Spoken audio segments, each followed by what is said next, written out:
Bonjour, chers frères et sœurs en Christ. Bonjour, chers amis. J'aimerais vous faire part de ce qui m'est arrivé la semaine dernière. Dans un premier temps, je ne pensais pas vouloir le partager, mais en définitive, j'étais plutôt poussé à le faire. Alors, de quoi s'agit-il réellement? Il y a quelque chose que je qualifierais pour certains comme un avertissement et pour d'autres plutôt comme une délivrance. Donc il y a bien quelque chose auquel je reste dubitatif. Et là, je pèse et je mesure mes mots. Nombreux, vous savez très bien, nous parlons souvent de prophètes, nombreux sont effectivement tous les prophètes, les soi-disant messagers de Dieu qui nous apportent toujours de nouvelles révélations, de nouvelles prophéties, mais certains aussi pour annoncer le futur, comme par exemple le nouveau président et bien d'autres événements. Eh bien, pour ma part, frères et sœurs en Christ, chers amis, je ne suis pas prophète du tout, je ne suis ni devin, ni apôtre, mais je suis un simple frère en Christ, un frère qui était racheté par le sang de Jésus-Christ. Et Jésus-Christ est mon Seigneur et Jésus-Christ est mon Sauveur. Eh bien, je voulais simplement vous apporter un témoignage. Surtout, mes amis, ne prenez pas ce message comme étant une vérité absolue. Vous devez discerner toutes choses et n'ajoutez pas non plus foi à tout esprit. Christ nous a donné effectivement le discernement des esprits et je ne pense pas qu'il faille tout prendre à la lettre, entre guillemets, quoique ce message, ce que je vais vous apporter est très très très court, mais je me sens tout simplement poussé à vous l'apporter et à vous apporter ce qui m'est effectivement arrivé la semaine dernière. Et il s'agit en fait d'un songe. Oh, nombreux sont les songes. Oh, combien je reste sceptique. Sceptique sur des soi-disant rêves et visions, surtout dans les milieux et les mouvements charismatiques. Eh bien, la particularité, si vous voulez, dans ce songe, c'est qu'il est très clair et très précis. Donc, il n'y a pas de sujet d'interprétation, quoi que ce soit. Alors, le voici. J'ai entendu, effectivement, dans mon rêve, un songe, réveillez-vous, réveillez-vous, 2 fois, comme je viens de vous l'apporter. Et juste après cela, une image m'est apparue. Une image qui s'est formée. La voici. Je vous la présente là directement sur l'écran. Eh bien, à ce moment-là, je me suis réveillé. Voilà, et c'était fini. Alors j'aimerais, effectivement, à travers ce songe, avertir tous les chrétiens qui n'ont pas une réelle communion avec le Christ et de s'enraciner dans la parole, dans la prière, dans l'adoration. Car c'est vrai que la Bible nous dit qu'il viendra un temps où les temps seront de plus en plus difficiles, où tous ceux effectivement qui n'ont pas une véritable relation avec le Seigneur, eh bien, ils succomberont. Eh bien, les réseaux sociaux, par exemple, pour nous parler des réseaux sociaux, Internet, nous pouvons le comparer à un outil. Prenons le cas, par exemple, d'un marteau. Eh bien, avec ce marteau, cet outil, eh bien, nous pouvons édifier, nous pouvons construire et malheureusement, nous pouvons aussi, avec cet outil, détruire, démolir. Eh bien, et se détruire. Alors, mes amis, vraiment, soyons vigilants. Le diable, nous dit la parole de Dieu, rôde comme un lion rugissant. Eh bien, mais en Christ, nous dit la parole de Dieu, nous sommes plus que vainqueurs.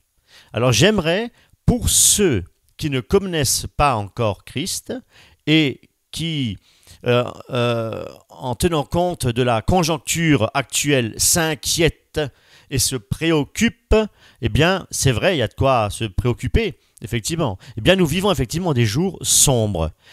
Plus rien ne va. Il suffit de regarder l'économie du marché, c'est l'inflation, eh bien c'est presque, même moralement parlant, c'est presque, politiquement parlant, c'est presque l'anarchie. L'anarchie, que ce soit sur le plan effectivement moral, sur le plan économique, et les choses ne vont pas en s'améliorant. Eh bien, tout ça c'est prédit aussi dans la parole de Dieu, sans compter aussi toutes les catastrophes naturelles qui sont de plus en plus fréquentes et qui sont aussi très dévastatrices. Hein. Nous voyons aussi à travers les médias. Et il y a donc ce monde physique et nous vivons dans ce monde physique. Si le monde physique existe, c'est que quelqu'un a appelé ce monde à l'existence, mes amis. Eh bien, il en est de même avec l'homme. Nous devons croire qu'il existe également un créateur de toutes choses. Il existe un monde extérieur et aussi un monde intérieur, notre monde intérieur, notre créateur. Dieu nous a créés en 3 parties, en tripartite, hein, le corps, l'âme et l'esprit. Alors, l'âme, donc, et l'esprit qui est donc une enveloppe où siègent nos émotions, nos sentiments, nos tristesses, nos joies, nos peines, et ainsi que l'esprit humain. Donc, il est dit dans l'évangile de Jean, chapitre 3, que les hommes ont mieux aimé en fait les ténèbres que la lumière, car leurs œuvres étaient mauvaises. Oui, nous sommes obligés de reconnaître effectivement que c'est aussi notre cas. N'avons-nous pas déjà été un jour en colère? N'avons-nous pas un jour aussi menti? N'avons-nous pas aussi un jour volé ou plutôt emprunté gentiment? N'avons-nous pas jamais eu de mauvaises pensées contre quelqu'un, contre peut-être notre voisin ou notre voisine? Eh bien, Dieu appelle cela dans la Bible le péché. Le péché, c'est la désobéissance des commandements de Dieu. Or, tous ceux qui en désobéissent ne peuvent pas hériter la vie éternelle, le royaume de Dieu. Et il est dit aussi dans l'épître aux Romains, au chapitre 3, que nous avons tous péché et que nous sommes tous privés de la gloire de Dieu. Et qu'il n'y a pas un seul juste aussi sur cette terre, pas un seul. Eh bien, nous sommes voués à la destruction, nous sommes voués à la mort éternelle. Sans Christ, nous sommes perdus. Et c'est pour ça qu'on a dû avoir un sauveur, Jésus-Christ, notre sauveur, qui est mort pour nos péchés. Et Jésus-Christ, la lumière, vous savez, la lumière existe. Si la lumière existe, les ténèbres aussi existent. Et la Bible nous enseigne que la parole de Dieu est une lampe à nos pieds et une lumière sur nos sentiers. Savoir où marcher, comment marcher. J'aimerais vous poser une question. Avez-vous déjà lu la Bible? Savez-vous que la Bible est un livre inspiré de Dieu, par Dieu lui-même, par le Saint-Esprit, l'Esprit de Dieu. Et ce n'est pas un livre parmi tant d'autres, c'est le livre de Dieu, le livre de la vie. Eh bien, pourquoi lire tant de livres, tant d'ouvrages sur la psychologie, il y a tant d'ouvrages qui existent, et pourtant, le seul livre qui nous apporte la vie, qui nous fait connaître la vie, qui nous fait connaître Jésus-Christ, eh bien, on néglige. On néglige la lecture de la Bible. Et si le paradis existe, l'enfer existe aussi. Et la Bible nous enseigne que ceux qui rejettent cette lumière, eh bien, ils choisiront par eux-mêmes les ténèbres. L'enfer, pour parler simplement. Eh bien, Jésus a dit qu'il est la lumière. Jésus, c'est la lumière. Il dit, je suis venu dans ce monde afin que quiconque croit en moi et qui obéit à mes paroles, bien entendu, et ne reste pas dans les ténèbres. L'obéissance vaut mieux que le sacrifice, nous dit la parole de Dieu. Faire des choses, c'est une bonne chose, mais obéir à Dieu, c'est encore autre chose. C'est vrai, Dieu est descendu dans une chair. Dieu qui est esprit, le mystère est grand. Dieu s'est fait homme. Dieu est descendu dans une chair semblable à celle de l'homme. Et c'est Jésus-Christ, c'est notre modèle Nous devons imiter Jésus-Christ. Mais pour connaître Jésus-Christ, nous devons lire sa parole. Qui est Jésus? Comment il a vécu? Qu'est-ce qu'il a fait sur cette terre? Etc. Eh bien, Dieu a marché parmi les hommes. Et Jésus-Christ qui est le Fils de Dieu. Et les hommes préfèrent les ténèbres. Les hommes ne l'ont pas reçu. Ils ont crucifié Jésus-Christ alors qu'il est venu pour nous sauver. Il est venu pour nous apporter la lumière, pour que nous soyons éclairés, pour ne pas vivre dans les ténèbres, loin de Dieu. Voilà, eh bien, ils l'ont crucifié. Christ, il est venu pour nous sauver, pour sauver le pécheur. Et nous sommes tous pécheurs. Nous avons tous besoin de Jésus-Christ, notre sauveur, notre libérateur. Et l'homme, comme je disais, n'a pas accepté sa grâce. C'est une faveur imméritée. L'homme n'a pas accepté son pardon. Nous avons besoin d'être pardonnés de toutes nos erreurs, de toutes nos fautes. Eh bien, savez-vous que Jésus-Christ, qui est le Fils de Dieu, a donné sa propre vie pour vous, pour moi, pour vous, et qu'il est mort pour que vous puissiez vivre. Il a pris sur lui votre condamnation. Vous méritez la mort éternelle. Jésus-Christ a donné sa vie pour que vous puissiez vivre après la mort. Je m'explique. S'il existe effectivement un monde physique, il existe aussi un monde spirituel. Si dans ce monde physique, vous n'acceptez pas la lumière, eh bien, la vérité qui est Christ, vous n'aurez jamais la vie éternelle. Mais une mort éternelle, loin de Dieu, dans ce qu'on appelle le lac de feu. C'est ce que la Bible enseigne. Il y a deux chemins, le chemin de la vie et le chemin de la mort. Il n'y a pas trois chemins, il n'y a pas de purgatoire. Non, il y a la vie ou il y a la mort. Fini. Eh bien, la mort éternelle, je disais le lac de feu. Rappelez-vous que vous avez un corps, une âme et un esprit, l'âme et l'esprit immatériels. L'âme et l'esprit continuent effectivement à vivre même après votre vie terrestre. Donc votre choix sur cette terre, à savoir accepter Jésus-Christ, le sacrifice que Jésus-Christ est mort sur la croix pour vous sauver, eh bien, cela détermine effectivement votre destinée.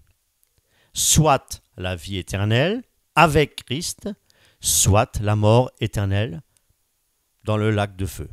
Rejetez l'amour de Christ pour vous sauver de sa colère à venir à cause du péché de l'homme. C'est choisir la mort éternelle. Dans le lac de feu, aussi appelé communément l'enfer, et cela non pas pour un certain temps, mais pour l'éternité. C'est pourquoi il n'y a pas 50 chemins, il y a un seul chemin. Et c'est Jésus-Christ. Jésus-Christ a dit « Je suis le chemin, je suis la vérité et je suis la vie. » Et nul ne vient au Père que par moi. C'est par Jésus-Christ, c'est pas par Mohamed, c'est pas par Bouddha, c'est pas par le pape, c'est pas par une religion. Absolument pas. Jésus-Christ est le chemin. C'est lui la vérité et c'est lui la vie, nous dit la parole. Donc nous devons avoir une relation avec Christ. Non pas avec des saints déjà décédés ou avec des anges ou qui que ce soit. Non, c'est Jésus-Christ. C'est lui le médiateur entre Dieu et les hommes, et non pas Marie qui est la médiatrice. Non, Jésus-Christ est le médiateur. Il n'y a pas deux médiateurs. C'est Jésus-Christ qui est mort sur la croix, et non pas Marie. Jésus-Christ a porté nos péchés, il nous a lavés et purifiés de tous nos péchés. Jésus-Christ qui est le Fils de Dieu, Dieu qui s'est fait homme. C'est pourquoi je vous recommande, si vous ne l'avez encore jamais fait, c'est de vous procurer une Bible, de la lire. Vous prenez-la peut-être, dépoussiérez-la peut-être, et commencez à lire les évangiles et également tout le Nouveau Testament. En lisant effectivement la parole de Dieu, la Bible, vous pouvez, lorsque des versets vous parlent, vous pouvez commencer à prier. Vous n'avez pas besoin de formuler des prières apprises par cœur. Non, Dieu n'est pas une religion. Les hommes ont créé les religions. Jésus-Christ est la parole.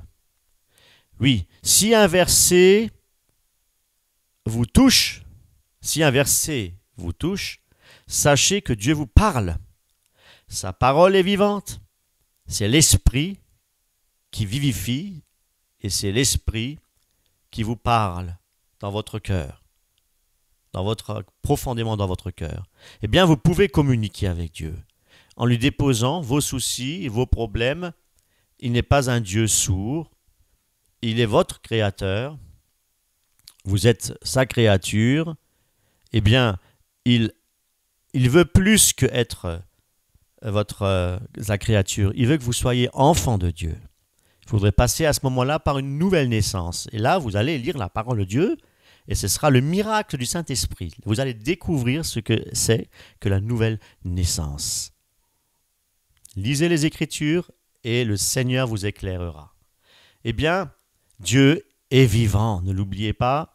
Lisez sa parole, apprenez vraiment à le connaître à travers sa parole.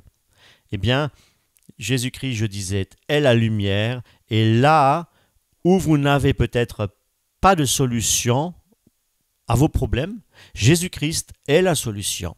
N'oubliez pas, Jésus-Christ guérit encore aujourd'hui. Mais aujourd'hui, les gens sont incrédules.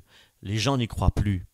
Eh bien, le cœur incrédule ne peut pas recevoir des choses de Dieu. Eh bien, n'oubliez pas que Jésus-Christ aussi guérit des maladies même incurables, selon sa volonté. Selon sa volonté. Moi, personnellement, Dieu m'a guéri miraculeusement du jour au lendemain. Voilà. Et sachez qu'il y a même plus grand que la guérison physique. C'est la guérison de l'âme. La guérison de l'âme et de l'esprit. Le Seigneur libère les consciences marquées. Il guérit les souffrances intérieures. Il console les cœurs affligés. Il guérit les blessures les plus profondes, mes amis. Il guérit l'amertume. Il guérit et transforme l'homme de l'intérieur. Alléluia. Merveilleux, Dieu est notre Seigneur.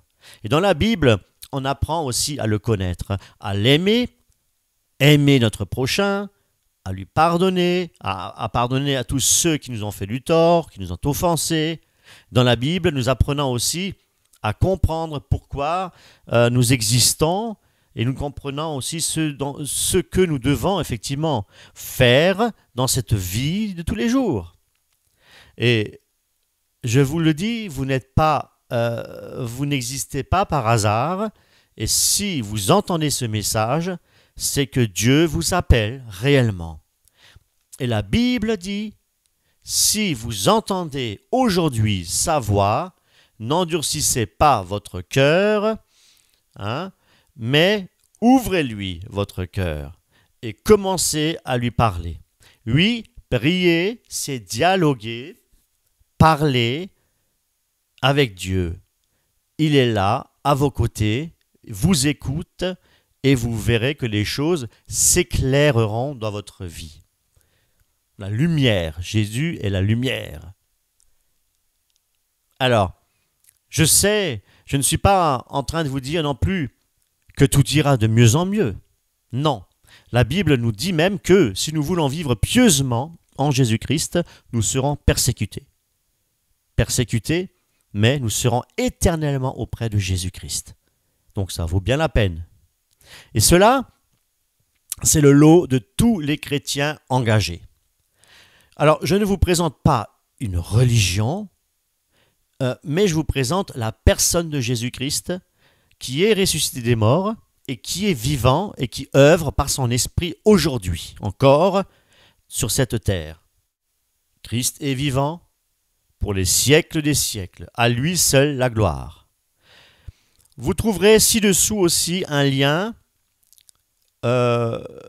permettant aussi d'apprendre à connaître Jésus-Christ, à étudier sa parole. Ce sont des leçons, c'est très bien réalisé, vous allez le voir. Et si vous avez aussi d'autres questions, n'hésitez pas à nous contacter, à nous écrire à l'adresse suivante. Vous la voyez défiler sous la vidéo. Et nous aurons un immense plaisir aussi de vous répondre. Alors, soyez richement bénis. Toute la gloire revient à Jésus-Christ. Amen.